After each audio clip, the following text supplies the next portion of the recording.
धन निरंकार जी, आपका बहुत बहुत स्वागत है मेरे इस चैनल में जिसका नाम है निरंकारी लिटरेचर वॉइस।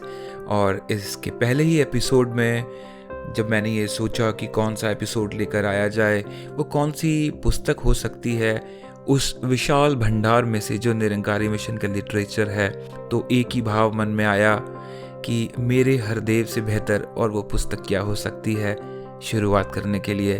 तो मैं लेकर आया हूँ, पेश हूँ अपनी पहली पुस्तक के साथ, मेरे हरदेव।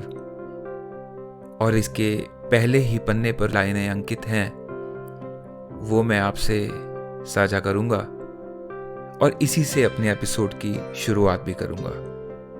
हर पल राह दिखाएगी जिंदगानी आपकी, सदियों अमर रहेगी हरदेव कहानी आपकी।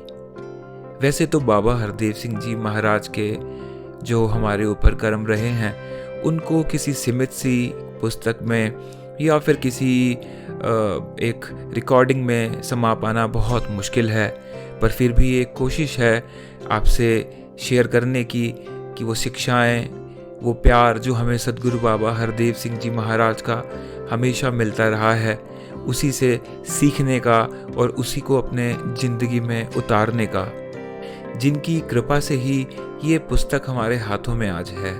क्योंकि माता जी की इच्छा थी कि बाबा जी के जीवन से हम ऐसे ही शिक्षा लें और उनके जीवन से हम प्रेरणा लें, और उसी प्रेरणा से ही ये पुस्तक हम सबको मिल पाई है। तो उनका भी बहुत बहुत शुक्रिया। इस किताब को 9 भागों में बांटा गया है।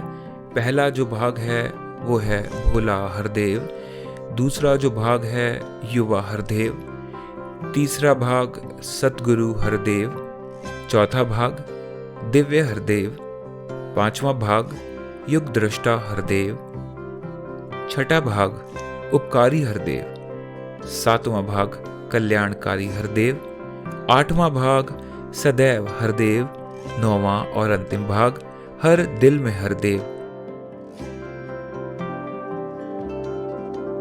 तो मैं आज शुरू करूंगा पहले ही पन्ने से, पहले ही भाग से, जिसका नाम है भोला हरदेव।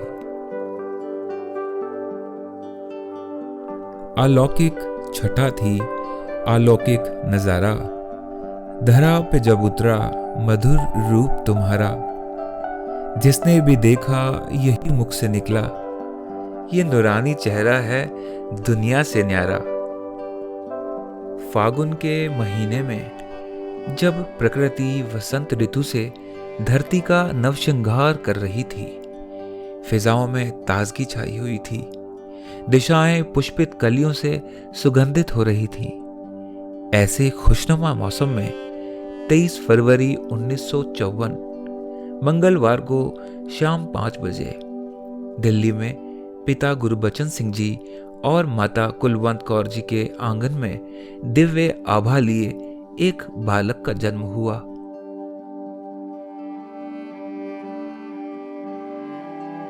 इस नए मेहमान के शुभागमन से सर्वत्र खुशी की लहर दौड़ गई। सारा वातावरण नवोल्लास से भर गया। घर आंगन नई रोशनी से जगमगाने लगा। चारों ओर बधाइयों के स्वर गूंजने लगे।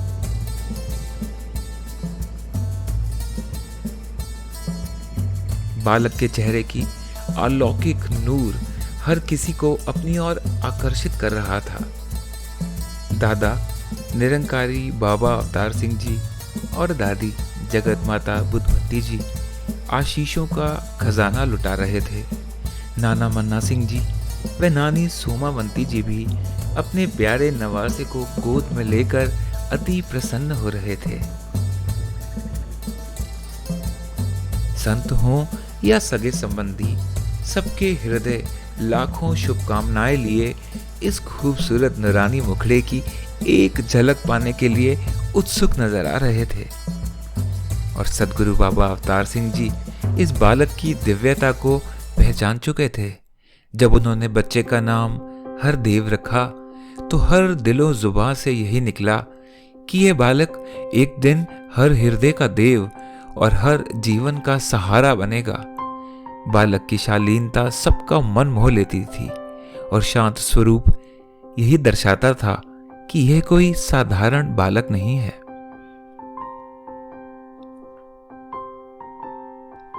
आपकी मासूमियत और भोलेपन को देखकर आपकी माता कुलवंत कौर जी लाड से आपको भोला कहकर पुकारने लगी। विशाल परिवार की आशीषों और माँ की गुरमत भरी लोरियों का आनंद लेते हुए नन्हा भोला धीरे धीरे बड़ा होने लगा।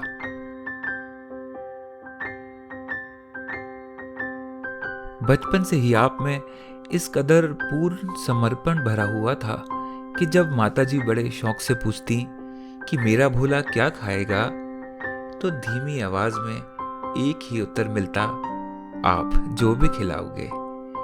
आपके मन में संपूर्ण सृष्टि के प्रति आदर सत्कार का भाव इस कदर था कि सजीव निर्जीव हर वस्तु के नाम के साथ जी लगाकर संबोधित करते थे, जैसे पंखा जी, कुर्सी जी इत्यादि। आपने अपने पिता श्री गुरबचन सिंह जी को एक सेवादार की भांति सद्गुरु के हर भाव को निष्ठापूर्वक पूर्ण करते देखा। आप भी अपने नन्हे हाथों से शहंशाह जी के पीछे खड़े होकर पंखा झुलाने की सेवा करते। आपकी माता कुलवंत कौर जी ममता व मिठास की मूरत थी। उनकी समदृष्टि एवं मिलनसारिता की छाप आपके स्वभाव में भी दिखाई देती।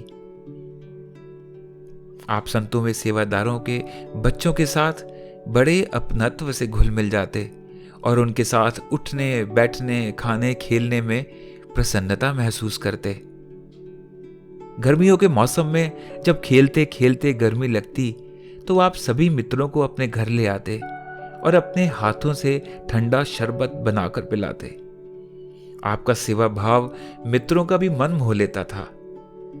एक बार आपने शरबत बनाया और एक ऐसे बच्चे को बांटने के लिए कहा जिसके प्रति सब घृणा का भाव रखते थे। एक क्षण तो सब बच्चे हतप्रभ रह गए, लेकिन भोला जी का अनुसरण करके सबने बिना किसी हिचक के उस बच्चे के हाथों से शरबत पी लिया। भोला जी के सहज में किए गए इस कर्म से जहां बच्चों में भेदभाव की भावना मिटी, वहीं उस बच्चे के मन में आत्मसम्मान की भावना भी जागृत हुई। जब आप प्रारंभिक शिक्षा ही ग्रहण कर रहे थे, उसी दौरान शहंशाह बाबा अवतार सिंह जी ने मिशन की बागडोर आपके पिता बाबा गुरबचन सिंह जी को सौंप दी और आशीर्वाद दिया कि अब से बाबा गुरबचन सिंह जी एवं राजमाता कुलवंत कौर जी मिलकर सत्य की आवाज को आगे बढ़ाएंगे।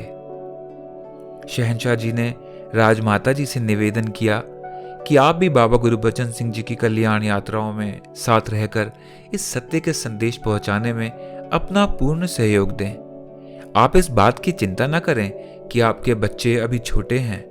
आप मानव कल्याण का काम करें, निरंकार प्रभु आपके काम करेगा। गुरु की आज्ञा को शिरोधार्य करते हुए बाबा गुरबचन सिंह जी और राजमाता कुलवंत कौर जी ने स्वयं को मानवता के कल्याण हेतु समर्पित कर दिया। अब वे निरंकारी मिशन के रहनुमा थे और जन जन के आध्यात्मिक उत्थान की जिम्मेदारी उनके कंधे पर थी। आपके दादा बाबा अवतार सिंह जी सहित समूचा निरंकारी परिवार अब बाबा गुरबचन सिंह जी को सद्गुरु मानकर उनके सम्मुख श्रद्धा पूर्वक नतमस्तक होने लगा। आपकी नानी माता सोमावंती जी भी बाबा जी के चरण स्पर्श कर विनती करने लगी कि हमसे आपके प्रति दामाद रूप में कभी कोई भूल या अवज्ञा हुई हो तो आप क्षमा करना। तब से वे अपनी छोटी बेटी को भी सद्गुरु की पत्नी होने के कारण गुरु माता के रूप में ही देखने लगी। आप सब भाई बहनों के मन में ये बात बचपन से ही बस चुकी थी कि माता पिता के रिश्ते से पहले सद्गुरु व गुरु सिख का रिश्ता होता है, जो हर रिश्ते से बड़ा होता है। 1963 से 1969 तक लगभग 6 वर्ष का समय आपके लिए जहां घर से दूर रहकर पटियाला में शिक्षा प्राप्त करने का रहा, वहीं ये समय सांसारिक जीवन की ठोस सच्चाइयों से परिचित होने का भी रहा। दिनांक 11 फरवरी 1963 को भोला जी का दाखिला यादविंद्रा पब्लिक स्कूल पटियाला में करवाया गया। स्कूल के रजिस्टर में आपका नाम हरदेव सिंह सेठ दर्ज होने के कारण आपके सहपाठी वो अध्यापक आपको सेठ जी कहकर पुकारते। उन दिनों हरदेव जी स्कूल के हॉस्टल मोहिंद्रा हाउस में रहा करते थे। हॉस्टल में रहने वाले कर्मचारी हो या सहपाठी, आपका व्यवहार सभी के प्रति प्रेम व करुणा से भरा था। यदि कोई विद्यार्थी हॉस्टल में बीमार पड़ जाता तो आप उसकी देखभाल में जुट जाते। आवश्यकता पड़ने पर किसी को अपने वस्त्र भी दे देते, लेकिन आप हर जरूरतमंद की मदद हमेशा खामोश रहकर इस तरह करते कि उसके आत्मसम्मान को ठेस न पहुंचे। धीरे धीरे स्कूल में आप सबके लिए उदारता और सौहार्द की एक मिसाल बन गए। अक्सर हॉस्टल में राजमाता जी का प्यार दुलार भरा पत्र आता। उन पत्रों में वे जहां पढ़ाई और सेहत का हालचाल पूछती, वहीं गुरमत से भरी शिक्षाएं भी देती रहती। उनके भक्ति भाव से भरे पत्रों के आरंभ में आपके पावन चरणों में धन निरंकार और अंत में आपकी चरण धूर भूलनहार कुलवंत लिखा होता। अपनी माता जी के पत्रों से जिन नैतिक मूल्यों की शिक्षा आपको मिली, वो आपके कोमल मन पर निरंतर अंकित होती रही। बचपन से ही आपको भक्ति गीत पसंद थे। जब कभी भी सत्संग में बोलने का अवसर मिलता तो अक्सर आप भाव विभोर होकर ये गीत सुनाते। दिया है तूने नफीस तोहफा, कदर करें हम, हमें कदर दे, समझ सके हम तुझे खुदाया, हमारी नजरों को वो नजर दे। हरदेव जी में जहां सागर सरीखी गंभीर था वह ठहराव था, वहीं आपके स्वभाव में विनोदी प्रवृत्ति की भी भरपूर झलक मिलती थी। आपके सेंस ऑफ ह्यूमर कमाल का था, जो समय और मौके के अनुसार वातावरण में हास्य रस भर देता था। आप केवल एक वाक्य बोलकर ही सामने वाले को हर्षित कर देते थे। जैसे एक बच्चे ने आपसे पूछा, चाय या कॉफी? आपने मुस्कुराकर उत्तर दिया, चाय ही कॉफी है। एक शब्द के अनेक अर्थपूर्ण शब्द बनाकर जीवन की गहराई को समझा देने की प्रवृत्ति आप में शुरू से ही थी। जैसे किसी ने एक बार कहा कि दाने दाने पर लिखा है खाने वाले का नाम, तो आपने तुरंत कहा, इस बात को इस तरह से भी कहा जा सकता है कि दाने दाने पर लिखा है देने वाले का नाम। इससे आप अहंकार से भी बचे रहेंगे और निरंकार भी याद रहेगा। एक बार बाबा हरदेव सिंह जी स्कूल की गर्मियों की छुट्टियां बिताकर दिल्ली से वापस पटियाला जा रहे थे। आपको हॉस्टल तक पहुंचाकर आने की सेवा एक महात्मा को सौंपी गई। बड़ी मुश्किल से एक पुरानी गाड़ी से वो रेलवे स्टेशन पहुंचे। स्टेशन से फिर भीड़ भरी ट्रेन में चढ़कर किसी तरह राजपुरा पहुंचे। राजपुरा से बस में कोई सीट ना मिलने के कारण बस के दरवाजे पर ही खड़े होकर वो पटियाला पहुंचे। जब वे सज्जन वापस लौटकर दिल्ली आए तो बाबा गुरबचन सिंह जी ने उनके चेहरे पर भाव देखकर पूछा, ठीक ठाक पहुंच गए थे? महात्मा से रहा न गया और बाबा जी से कहने लगे, बाबा जी एक बात समझ में नहीं आई, इतनी महान विभूति का बेटा इस तरह गाड़ियों और बसों में धक्के क्यों खाए? क्या सेठ साहब को एक अच्छी सी कार पटियाला तक छोड़ने नहीं जा सकती थी? बाबा गुरबचन सिंह जी ने कहा, क्या संसार में ऐसे बच्चे नहीं हैं जो रोज ऐसी मुश्किलों का सामना करते हैं? बच्चों को इतना नाजुक नहीं बनाना चाहिए, उन्हें अपने देश और समाज के हालात से वाकिफ होने देना चाहिए। इंसान को हर वातावरण में अपने आप को ढालने की आदत डालनी चाहिए। मैं चाहता हूँ ये बच्चे कड़ी मेहनत करके जीवन की ठोस सच्चाइयों से अवगत हों। जब ये कर्म के क्षेत्र में संघर्ष रूपी अग्नि में से तप कर निकलेंगे ना, तो निखर कर सामने आएंगे। बच्चों को कभी यह एहसास नहीं करवाना चाहिए कि वो किसी व्यक्ति विशेष की संतान हैं और इसलिए उन्हें कुछ विशेष रियायतें या सुविधाएं मिलती रहनी चाहिए। राजमाता जी भी हर बच्चे को छोटी उम्र से यही शिक्षा दी कि कभी भूल कर भी मन में यह बात मत आने देना कि तुम गुरु परिवार से ताल्लुक रखते हो, इसलिए तुम विशेष हो।